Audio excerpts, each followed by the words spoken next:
Hello' গাইছ, আজি আহিলোঁ নিমাতী ঘাটলৈ। নিমাতী ঘাটৰ বান পৰিস্থিতি অতি বেয়া। এইটো ককিলা তিনিআলিৰ পৰা গাড়ী মটৰ যাব দিয়া নাই। খোজকাঢ়ি মানুহ গৈছে। ব্ৰহ্মপুত্ৰৰ ফালে এইখন ব্ৰহ্মপুত্ৰ প্ৰতি ঘণ্টাত পানী বাঢ়ি আছে। এইটো ব্ৰহ্মপুত্ৰৰ মেইন ৰাস্তা। এইটো মেইন ৰাস্তা পানী বাগৰিবলৈ বেছি পৰ নালাগিব আৰু দুফুটমান পানী উঠিলে ইয়াৰ ৰাস্তা বাগৰি যাব। ভগৱানৰ ওচৰত প্ৰাৰ্থনা কৰিছোঁ ইয়াতকে যে পানী নাবাঢ়ে, তাৰে ভগৱানৰ ওচৰত প্ৰাৰ্থনা কৰিছোঁ। ইয়ালৈ আহিলেহে ইয়াৰ নিজ চকুৰে চালেহে অনুমান কৰিব পৰা হয় কিমান বিপদজনক হৈ আছে। ইয়াৰ ব্ৰহ্মপুত্ৰত ফেনৰ ফুটুকাৰে পৰা বাঢ়ি গৈছে পানী। এই ৰাস্তাত মেইন ৰাস্তাটো কাষ পালেহি। মেইন ৰাস্তা আৰু 2 ফুট যদি পানী উঠি যায়, এই ৰাস্তাটো বাগৰি যাব। বাগৰি গ'লেই বিপৰ্যয় সৃষ্টি হ'ব।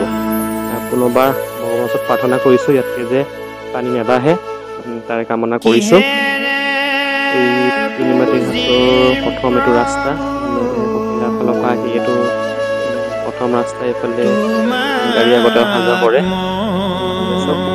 অতি বেয়া লগা এটা পৰিৱেশ। এয়া স্থানীয় ৰাইজে চিমেণ্টৰ বস্তাত মাটি ভৰাই ৰাস্তা কাষত দি দিছে পানী বাগৰিব নোৱাৰাকে।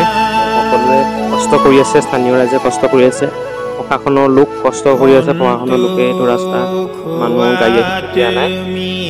গাড়ী আহিলে বহুত দিগদাৰ হৈ যাব। সেইডোখৰত হৈ যায়, অসুবিধাৰ সৃষ্টি হৈ যাব। গাড়ী আহিব দিয়া নাই। গাড়ীবোৰ ককিলাতে ৰাখিবলৈ দিছে। মই ইয়াৰ স্থানীয় মানুহবোৰ ঘৰবোৰ মই দেখাব বিচাৰিম। ঘৰবোৰ কিমান ভিতৰলৈ পানী সোমাই গৈছে, বস্তু সকলো নষ্ট হৈ গৈছে। এয়া চাওক মানুহৰ ঘৰসমূহ কেনেদৰে ভিতৰলৈ পানী সোমাই গৈছে। বহুত কষ্ট হৈছে মানুহবোৰ। এতিয়া ৰাস্তাৰ ওপৰলৈ উঠি আহিছে মানুহবোৰ। ৰাতি বহুত থাকিবলৈ প্ৰশাসনক অনুৰোধ জনাইছোঁ যে অতি সোনকালে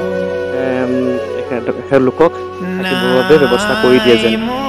এয়া চব তলেদি পানী বিঙি গৈছে। বিঙি পিনি কাষৰ দুপাৰে পানী বিঙিছে। চব বস্তা দি চেষ্টা কৰিছে পানী খাবৰ বাবে। ভগৱানৰ ওচৰত পুনৰবাৰ প্ৰাৰ্থনা কৰিছোঁ আৰু ইয়াতকে যে পানী নেবাঢ়ে আৰু। চব ইমান বেয়া লগা এটা পৰিৱেশ। পানীয়ে বিঙি আহি আছে। অলপ মই পৰিৱেশটো অলপ দেখাইছোঁ।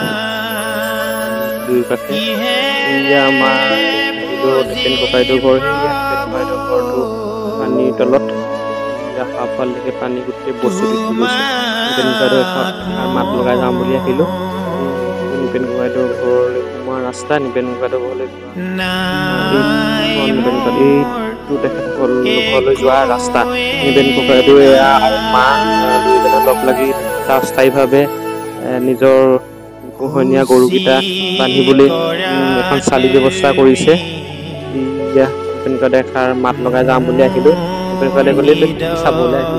বোলো নাই, এপাক আপোনাক মাত এষাৰ লগাই যাওঁ, বান পৰিস্থিতি চাই যাওঁ। ইয়াৰ মানুহৰ এটা বহুত বেয়া পৰিস্থিতি, বেয়া নহয় তাৰে কামনা কৰিছোঁ।